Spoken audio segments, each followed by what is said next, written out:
Back live with you tonight, and thanks for staying on. The NUM Highveld Region says it doesn't agree with Electricity Minister's view that corruption at ESKOM has no role in load shedding. Dr. Kgosientsho Ramokgopha recently told members of the media that problems at the ailing Kusile power plant are strictly technical. NUM Highveld Regional chairperson Malekutu Motubatse joins us now for more on this. Is this a case? By the way, good evening and thank you very much for joining us. Is this a case of broken telephone? Because the minister says, look, I'm coming to the ground to speak to the engineers. I'm a fellow engineer. I will understand them better. I understand what the issues are, and we can discuss them, and they can tell me what the solutions are. And straight out of that meeting, he came out and says, well, the problems at this particular power station really are technical and have got nothing to do with corruption. Good evening, Chabo, and your viewers. We really sympathize with the minister because he's not well informed. The reason of load shedding in ESKOM is because of corruption. Corruption and load shedding in ESKOM are interconnected and interrelated. There is no way that you can have load shedding without corruption. For a very long time, people have been looting this company. So now there's nothing that is left. That is why when you need to get spares at some point, you will even get spares that is not fit for the machines. Hence, we find ourselves in a situation where the country is being load shed. So, I mean, corruption overall certainly could be the issue, but could be the specifics at Kusile be more operational than having to do with the overall corruption situation at ESKOM? Look, we want to believe that it is a combination of both. We have made an argument as the NUM that we have very old power stations that have never experienced a flue gas deduct that has collapsed in Kusile. We have got power stations such as Duva, power stations such as Camden, power stations such as Kriel and Hendrina. They've never experienced such. For a mere fact that a flue gas duct has collapsed, it is because the parts, they are substandard. How can you not relate that particular matter with corruption? It is because that people who were building the power station, they decided to use substandard parts. So let's be a little bit more into this matter, because he says there's 3,000 megawatts that is locked up at Kusile. That has nothing to do with corruption whatsoever, but it has got to do with design deficiencies. And he says there's 210 megawatts in addition to improvements to the plant at Kriel. That has nothing to do with corruption. It's about the investment in the cooling towers. He says there's 1,000 megawatts you can get from Kendall. That has nothing to do with corruption, but everything to do with the fact that we are not investing enough, rather, in the plant. Maybe let us contextualize this issue, Chabo. When you conduct what we call outages, it's like taking your car to service. You will find that contractors that are conducting outages, they don't use the parts that are supposed to be used there. And there's nobody who's monitoring them. They can, for example, take a water pump or petrol pump of a Ford Ranger and put it into a Toyota. So you are expecting something that is impossible. So that is where everything starts. In that, when those units, when they go to outages performing much better than when they come back from outages. That on its own must indicate that something was done in a manner that it is unacceptable. That is why those units are not performing. That's outages. With maintenance, you'll find that a mere pump that should cost 37,000 is being bought 700,000. So if ever you are expected to buy the same pumps in some of the power stations, and you buy the pump with the very same amount of 700,000, do you really think that the business will be able to cope? The answer is no. That is where we are today, because people are ballooning the spares and the parts that are needed to fix those plants.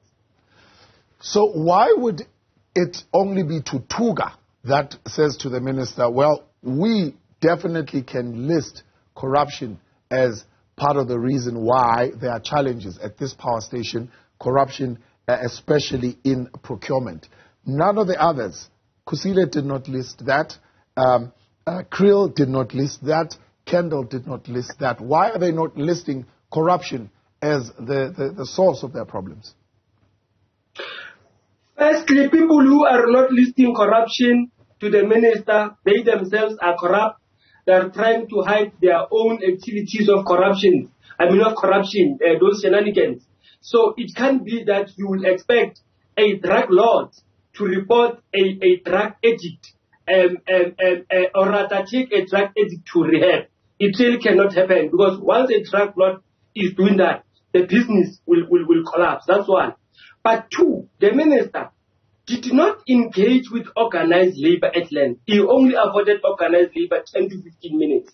He then indicated that he will come back. It is only organized labor, in particular the National Union of Mine Workers, that is consistently exposing corruption. So if the minister had afforded enough time to the NUM in particular, I am telling you now, the minister was going to leave those power stations collapsed. So the feedback that we're getting from the minister, then, are you saying it's not an accurate feedback? I mean, one of the things that he's saying is that, according to him, having gone through 15 power stations, including Kuberg, he says that, at least from his assessment, Tutuga is ESKOM's worst performing plant, apart from Kusile, which is yet to be completed. But Tutuga is the worst performing, indicating plant performance of 35% as compared to where it was in 2018. Tutuga is like a person who is sick and accepted that I'm sick, I need to be taken to a doctor. That is Tutuga. Other power stations, they are saying, no, we're still strong, we can still soldier on. That is what is happening. But our bone of contention and our argument is that there is no power station that does not have corrupt elements. In actual fact, 70% of everything that is happening in all the power stations, it is related to corruption. So for the minister to say that wherever he visited, there is nothing that talks to corruption, it is definitely not a true reflection. We are saying to the minister, engage us, we will even give you scientific evidence of corruption. Is corruption also at the heart of efficiency issues? For example, he's saying currently what is reducing the efficiency of particular power station is inferior coal. That this is not due to corruption, but it's due to the source that is giving the plant inferior coal. For a fact that trucks will bring stones in a power station instead of coal, and then the boilers are expected to crush the stones instead of crushing coal, that on its own is corruption. So that is where it starts with coal. Coal is one issue that is an elephant in the room, because those who are bringing coal into the power stations, they don't bring coal that is needed to be crushed by the boilers. Because remember, the boilers are designed to crush coal, not stones. So immediately when you put stones inside the boiler, obviously the boiler will not cooperate, will not function in a manner that it is expected. That's one. But two, when you buy spares, that in a market costs the amount of 25,000, 10,000, but you buy with 800,000, then it is something else. And we've been consistently saying as the NUM that it is like milking a cow, and that cow is no longer having milk. What is left is blood, but you continue to milk, and you are busy convincing yourself that this blood is milk.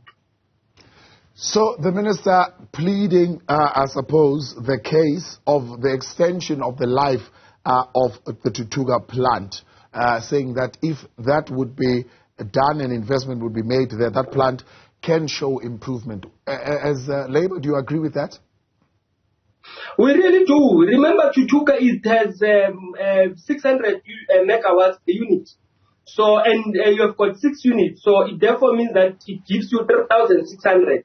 That is why the NUM has been very consistent. And we would like to applaud ESKOM that they've removed that power station manager who was just staying there. He was busy with bodyguards instead of assisting the country in downgrading the stages of load shedding.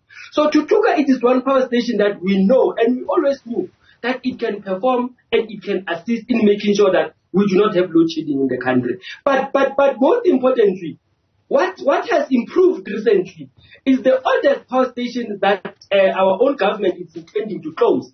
You have seen over the weekend, you are around stage 1, stage 2. It is because of Camden Power Station, which is the oldest power station. It is now performing in a manner that is acceptable, and Juba Power Station, the two are working miraculous. And so where do you sit now? Are you saying the minister, having done the 15 power station tour, he would need to come back and sit down with Labour to at least get a sense of a little bit more than what he had picked up in last week's tour? Yes, the minister, we are very worried that the information that he has received, it is incomplete.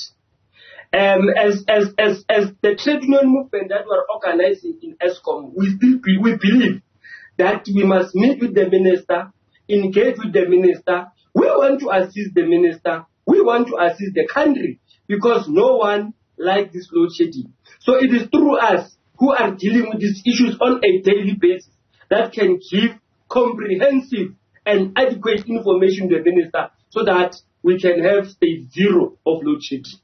Malekutu, I appreciate your time. Thanks so much for coming on. NUM Highveld Regional chairperson Malekutu Motubatse helping us in that conversation.